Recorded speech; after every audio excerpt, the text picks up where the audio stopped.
ہمارے چینل کو سبسکرائب کریں اور بیل آئیکن دبائیں۔ درود پاک پڑھیں۔ اللہم صلی علی سیدنا محمد معدن الجود والکرم وآلہ واصحابہ اجمعین وبارک وسلم۔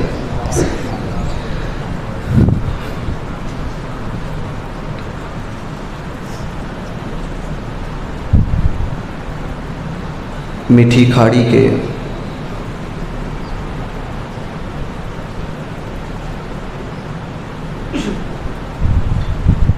سنی جنتی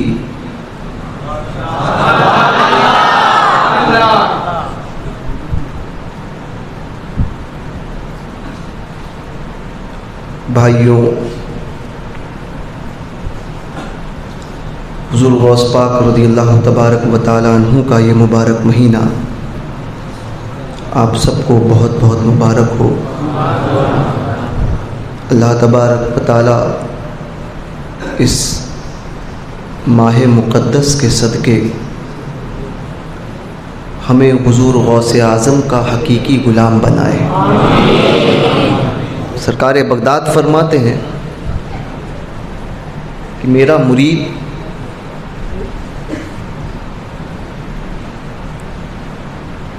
مشرق میں رہے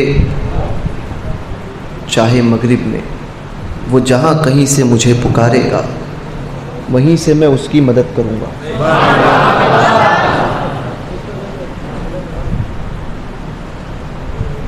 اور جو میرا مرید جو اپنے آپ کو میرے طرف منسوب کر دے، غوث پاک نے فرمایا جو اپنے آپ کو میری طرف منسوب کر دے، فرماتے ہیں وہ میرے مریدوں میں داخل ہے۔ اور یہ بات صبح قیامت تک آنے والے تمام میرے عقیدت مندوں کے لیے۔ حضور سے پوچھا گیا، حضور آپ کا مرید کون ہے؟ سرکار بغداد فرماتے ہیں میرا مرید وہ ہے جو ایک کام بھی خلاف شرع نہ کرے۔ تو حضور غوث پاک رضی اللہ تبارک و تعالیٰ عنہ کا یہ مہینہ ہے، اللہ تبارک و تعالیٰ حقیقی معنوں میں ہمیں غوث پاک کا مرید بنائے، حقیقی معنوں میں۔ چونکہ ہم نے پیری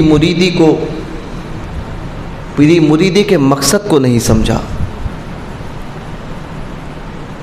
پیری مریدی آج لوگ کرتے اس لیے ہیں یا تو اس کے پاس پیسہ آ جائے، یا وہ ایسی تلاش میں ہوتا ہے کہ مرید بن جاؤں گا پیسے آئیں گے، یا وہ مرید اس لیے بنتا ہے کہ اس کی پریشانیاں دور ہو جائے۔ مرید بننے کا مقصد اصل یہ ہے کہ وہ اپنے شیخ سے رب کا قرب حاصل کرے، اپنے شیخ کے ذریعے جو ہے وہ اپنے رب کا قرب حاصل کرے۔ یہ مرید بننے کا اصل مقصد ہے۔ مگر لوگوں نے نہ پیری مریدی کے اصل مقصد کو سمجھا، نہ ہم نے اسے سمجھنے کی کوشش کی۔ ہم سمجھتے ہیں کہ مرید بن گئے یا ہم نے ہاتھ میں ہاتھ دے دیا، اب ہمارا سارے معاملات، اب ہمیں کوئی کسی چیز کی فکر نہیں ہے۔ یاد رکھیں ایمان جو ہے یہ خوف اور رجا دونوں کے درمیان ہے۔ مکمل طور پر خوف یہ بھی مکمل ایمان کی علامت نہیں، اور صرف امید پر بیٹھے رہنا اور خوف سے کے تعلق سے آخرت سے بے خوف ہو جانا یہ بھی مکمل ایمان کی علامت نہیں۔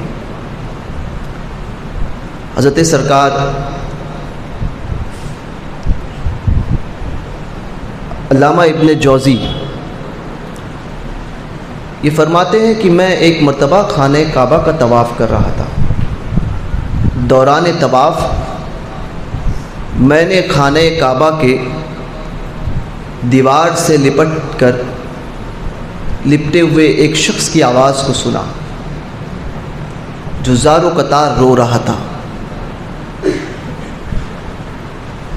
اور وہ اپنے رب سے یہ کہہ رہا تھا کہ اللہ میری خطاؤں کو معاف فرما، اگر میرا کوئی عمل تیری بارگاہ میں قبول نہیں ہے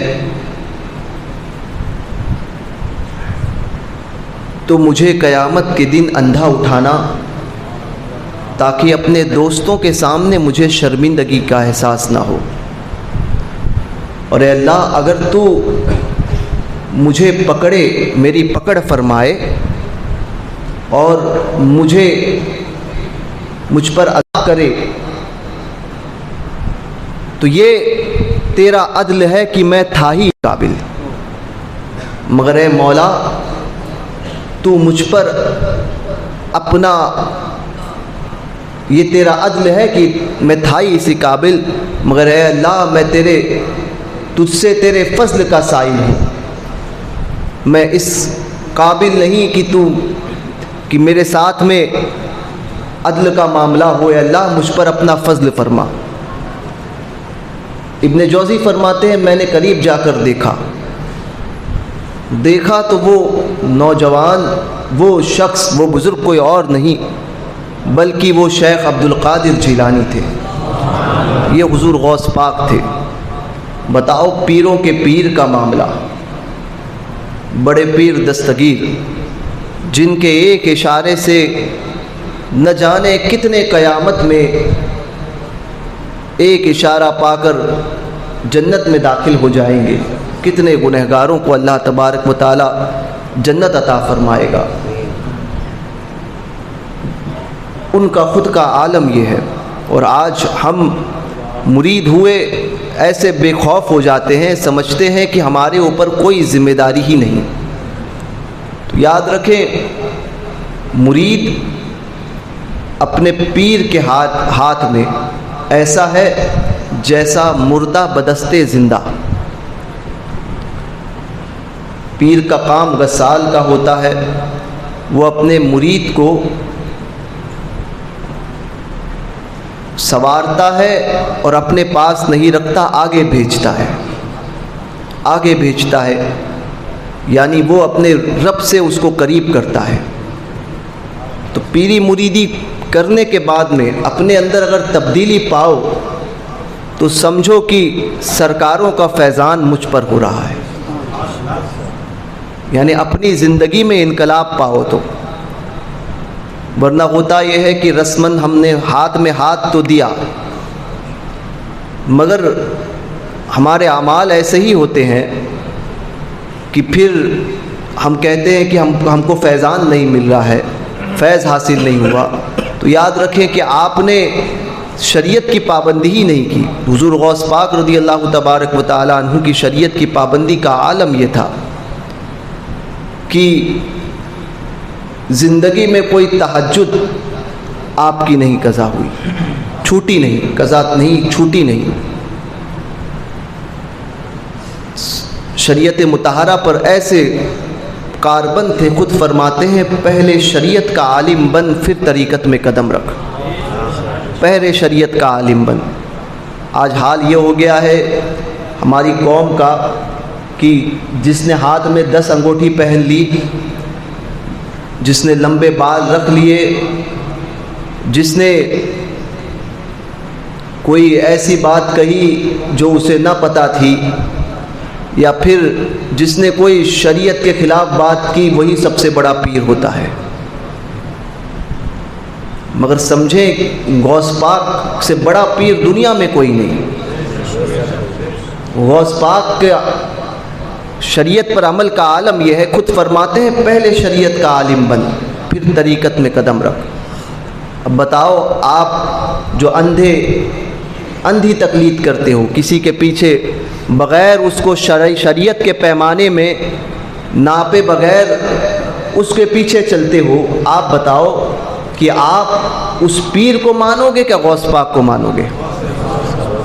لہٰذا غوث پاک رضی اللہ تبارک و تعالی عنہ کے فرمودات پر عمل کرو۔ حضور غوث پاک رضی اللہ تبارک و تعالی عنہ نے معیار جو ہمیں دیا ہے وہ شریعت ہے، بتا دیا ہے کہ سب کو شریعت پر جانچو، شریعت کے خلاف پاؤ تو اس سے دور ہو جاؤ۔ یہ غوث پاک کا فرمان، یہ غوث پاک رضی اللہ تبارک و تعالی عنہ کی تعلیم، یہ غوث پاک رضی اللہ تبارک، اب اس سے ہٹ کر کوئی دنیا میں آ جائے اور اس کے خلاف بات کرے۔ لوگ کہتے ہیں کہ یہ فلاں کا بیٹا ہے، آج کل یہ ہو گیا ہے کہ ہم یہ دیکھتے ہیں کہ فلاں کا بیٹا ہے، فلاں پیر صاحب کا بیٹا ہے یا فلاں بزرگ کا بیٹا ہے، تو ہم اس کے خلاف نہیں جا سکتے۔ میں نے کہا ہم خلاف جانے کی بات نہیں کرتے، مگر اگر بیٹا باپ کے طریقے پر ہوگا نا تبھی اس کے پیچھے چلنا۔ غوث پاک ہے ٹناٹن سنی، ہے نا مفتی صاحب، غوث پاک نے رافضیوں کا رد کیا۔ اب آ کر کوئی اپنے آپ کو ان کا بیٹا بتائے اور پھر کہے کہ شیعوں کے ساتھ میں کھانا کھایا جا سکتا ہے، رافضیوں کے ساتھ میں کھا سکتے ہو، ان کے ساتھ میں اٹھ سکتے ہو، اور پھر امیر معاویہ رضی اللہ تعالیٰ عنہ کی شان میں گستاخی کرے، تو بتاؤ یہ بیٹا غوث پاک کا بیٹا ہونے کا حق ادا کر رہا ہے؟ نہیں۔ تو اب اس کے پیچھے نہیں چلنا ہے، اس بات کو سمجھے۔ غوث پاک کے فرمان سے ہٹا تو اب اس نے ساری نسبتیں پسے پشت ڈال دی۔ تو اسی طرح سے کسی بزرگ کا بیٹا، وہ بزرگ اگر مسلم تھے اور سب جانتے ہیں کہ وہ بزرگ تھے، اب اس کے خلاف وہ کوئی بات کرے۔ حضرت عبدالقدوس گنگوہی رضی اللہ تبارک و تعالیٰ عنہ، یہ سلسلہ صابریہ کے بہت بڑے شیخ ہیں۔ چونکہ بات آئی تو میں بات عرض کر دوں کہ حضرت صابر مخدوم رضی اللہ تبارک و تعالیٰ عنہ سے ہمارا خاص خاندانی رشتہ ہے۔ صابر پاک سرکار غوث پاک کے بڑے بڑے صاحبزادے سیدنا عبدالوہاب جیلانی کے بیٹے حضرت عبدالرحیم رضی اللہ تبارک و تعالیٰ عنہ کے صاحبزادے ہیں، غوث پاک کے سگے پر پوتے ہیں۔ حضرت عبدالوہاب کے بیٹے حضرت عبدالرحیم اور ان کے بیٹے صابر مخدوم۔ اس اعتبار سے ہمارا رشتہ کہ صابر مخدوم کے والد حضرت عبدالرحیم کے بھائی، بڑے بھائی حضرت سید سلیمان ابو الفتح سلیمان جیلانی رضی اللہ تعالیٰ عنہ، اور حضرت ابو الفتح سلیمان جیلانی کی اولاد میں ہمارا سلسلہ۔ صابر پاک کے بڑے ابا یعنی تایا ان کے نسب میں۔ تو اب بات کیا ہوتی ہے نا، لوگ کہتے ہیں مسلک پتہ چلے گا جب کھل کے بات ہو، ہے نا، مسلک پتہ چلے گا جب کھل کے بات ہو، ہم تو رضا کے ساتھ ہیں، تم کس کے ساتھ ہو۔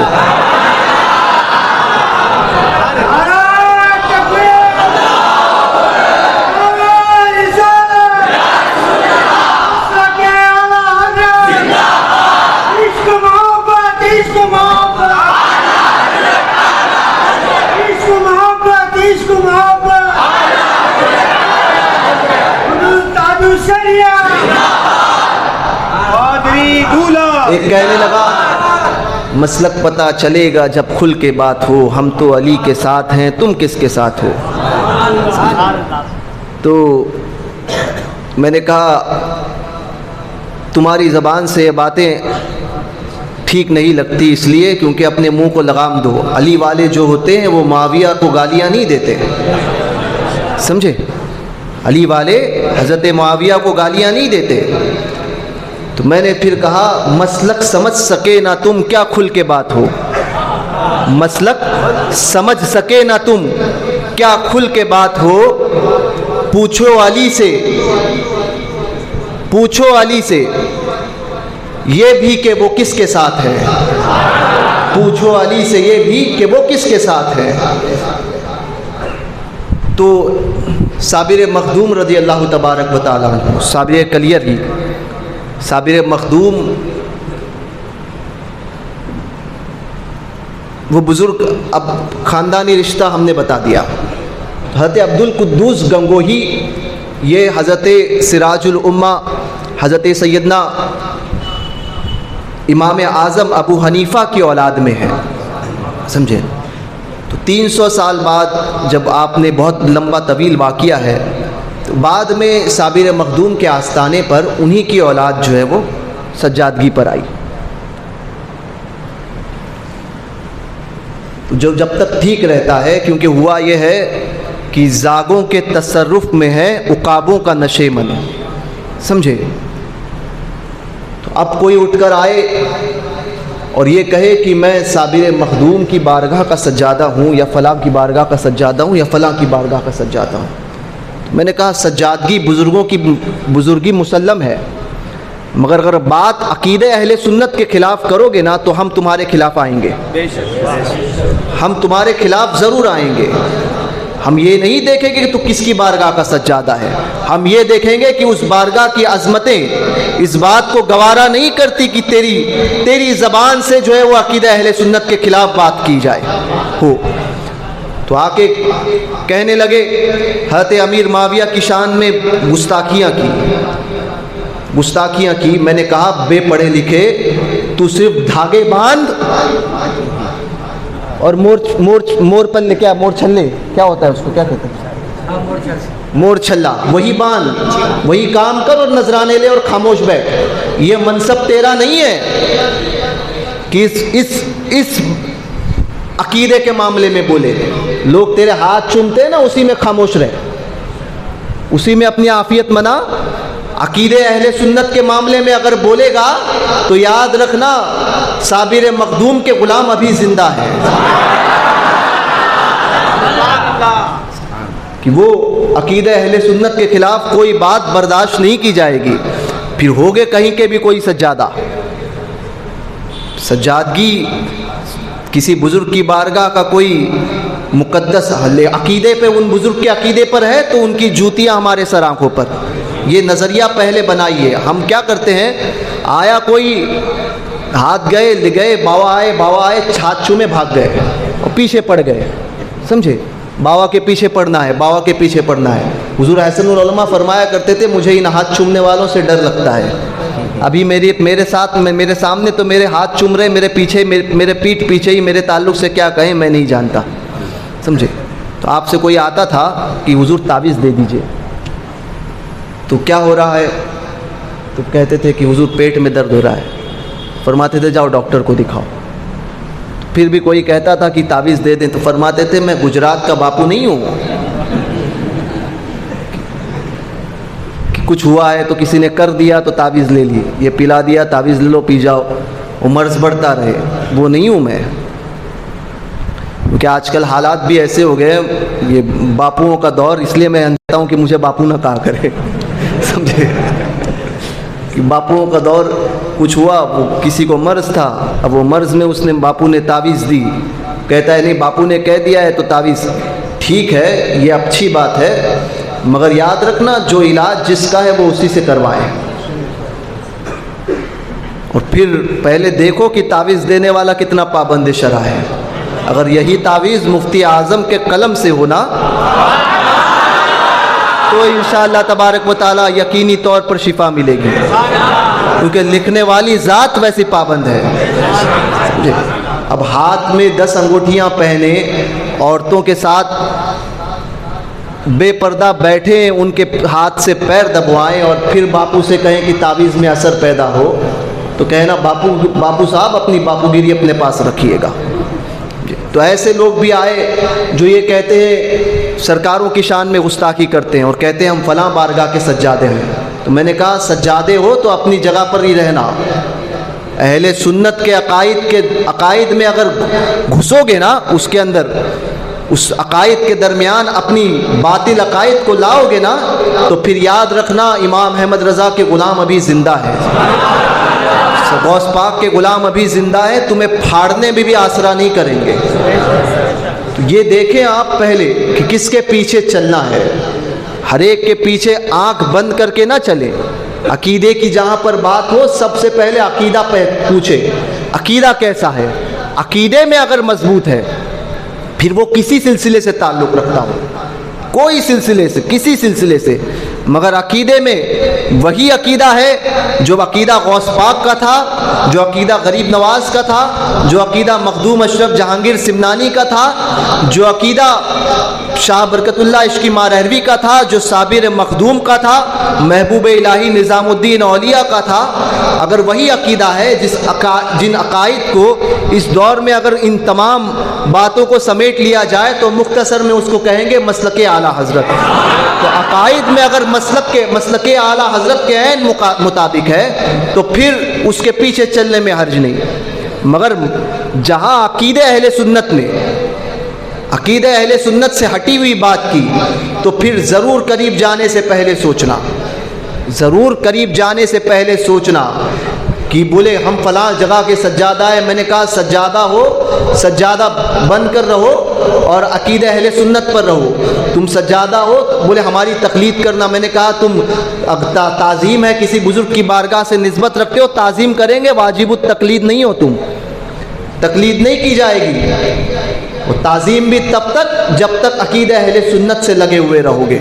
عقیدہ اہل سنت کے خلاف کوئی بات کرو گے تو تمہاری تعظیم نہیں کی جائے گی۔ اس لیے لوگ چڑھتے ہیں، بعض لوگ یہ کہتے ہیں کہ ان لوگوں کو کام نہیں، صرف جو ہے وہ لڑانے کے کام کرتے ہیں۔ میں نے کہا لڑانے کے کام نہیں کرتے، ہم لڑانے کے کام نہیں کرتے، تم جو فتنہ پھیلاتے ہو اس کو ظاہر کرتے ہیں۔ ہم کسی کو، لوگ کہتے ہیں آپ سب کو کاٹتے ہیں، میں نے کہا ہم نے کسی کو کاٹا نہیں، جو کٹ گیا اس کو بتاتے ہیں۔ اہل سنت کسی کو کاٹتا نہیں ہے، بولے اعلیٰ حضرت کے ماننے والے سب کو، میں نے کہا سب کو کاٹتے ہی نہیں ہے، کس کو کاٹا؟ کٹا خود وہ عقیدہ اہل سنت سے دور ہوا، اس کے خلاف بات کی، تو اب ہم نے ظاہر کیا کہ اب اس کا عقیدہ اہل سنت کے خلاف ہے، سمجھے؟ تو ایسے لوگ بھی آئے کہ جو سرکاروں کی شان میں کھلم کھلا گستاخیاں کرتے ہیں، مگر ہمارے لوگ آنکھ بند کر کے ان کے پیچھے چلتے ہیں۔ تو ہوشیار رہیں، ہوشیار، ایسوں کے پیچھے چلنے سے بچیں، سمجھے؟ بزرگوں کا نام لے کر اگر تعلیمات بزرگوں کے عقائد کے خلاف پلا رہا ہے نا تو پھر اس کے نام لینے کی ضرورت نہیں ہے، اس کے پیچھے چلنے کی ضرورت نہیں ہے، اٹھا کر پھینک دو اپنے جماعت سے، اپنے ماحول سے ایسے لوگوں کو جو اہل سنت کے عقیدے کے خلاف بات کرے۔ ایسوں کے پیچھے چلنے کی ضرورت نہیں ہے۔ بعض آئے، ایک آ کر کہنے لگا، ایک بہت پہلے میں نے یہیں پر میٹھی کھاڑی میں ایک نام نہاد پیر کا بہت پہلے رد کیا تھا، یہاں پر آصف بھائی وغیرہ ہوں گے تو وہ جانتے ہوں گے، تو تب وہ زندہ تھا،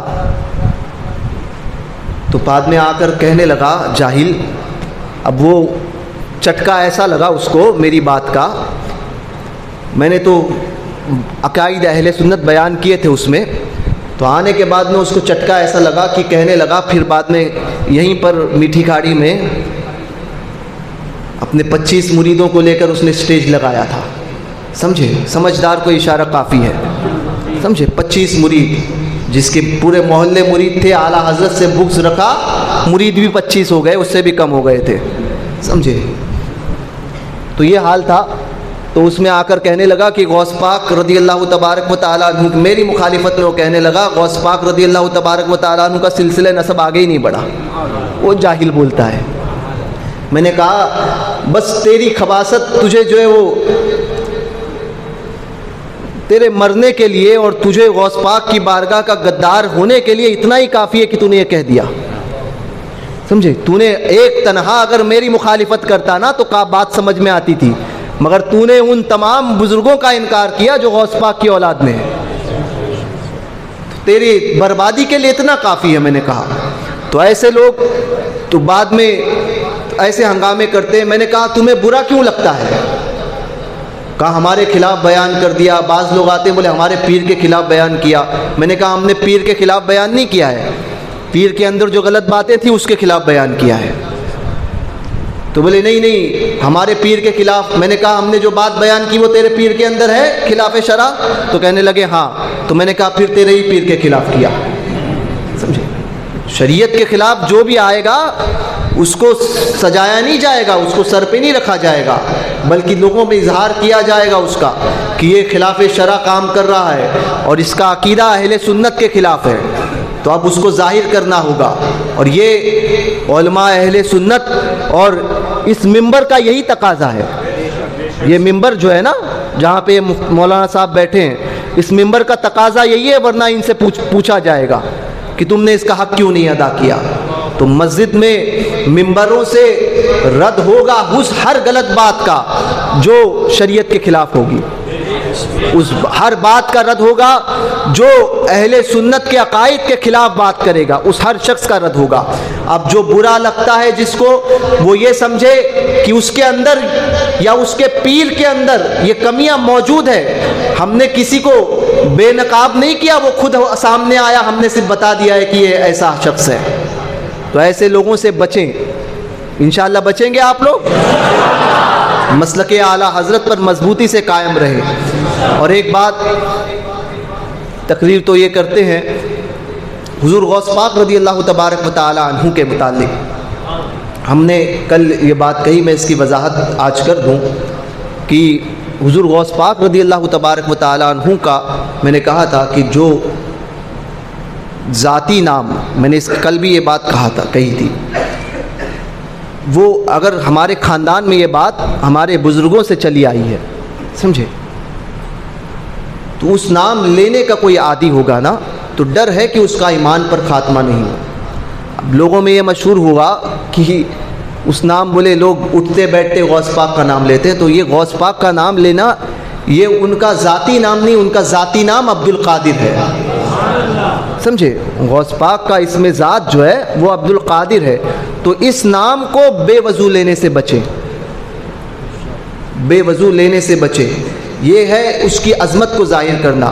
فتاوی افریقہ میں اعلیٰ حضرت سرکار نے غوث پاک کے نام کے تعلق سے فرمایا کہ کسی نے پوچھا کہ غوث پاک کا نام لے کر انگوٹھا اگر کوئی چومے تو کیا حکم ہے؟ فرمایا یہ اصل تعظیم حضور علیہ الصلوۃ والسلام کی ہے، یہ اصل تعظیم، تو غوث پاک کا نام لے کر چوما جائے گا، فرماتے ہیں فتاوی افریقہ کے صفحہ 97 پر یہ بات موجود ہے۔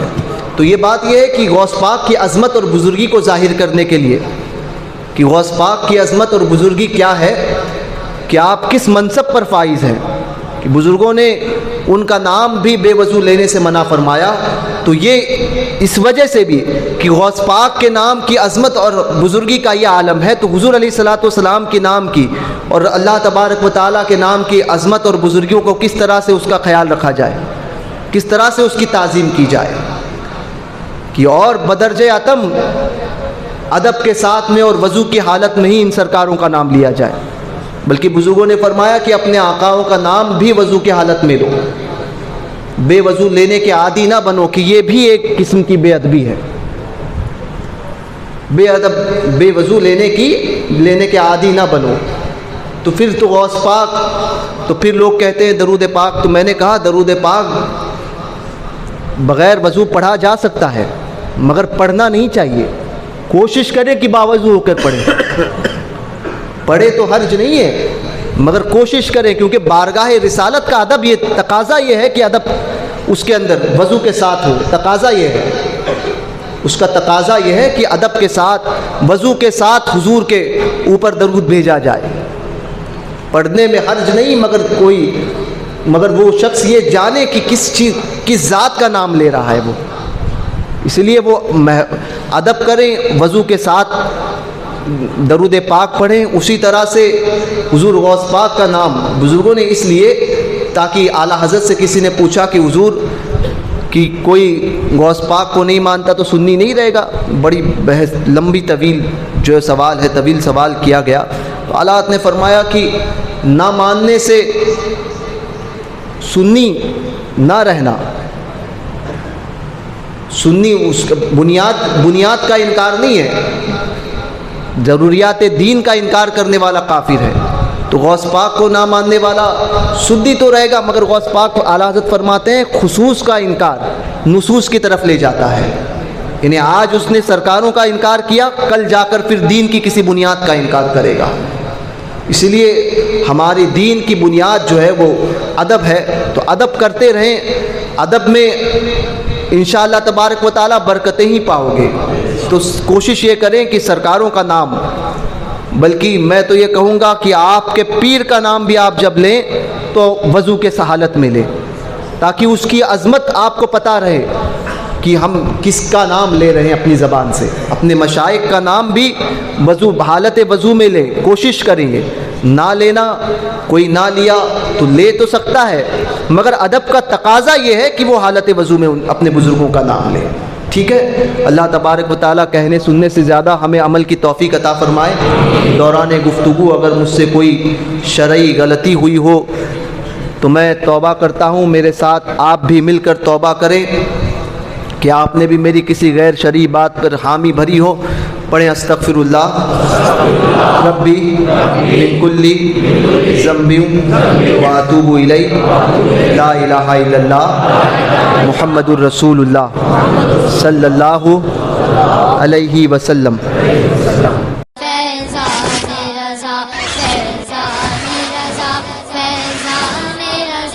ہم پر ہو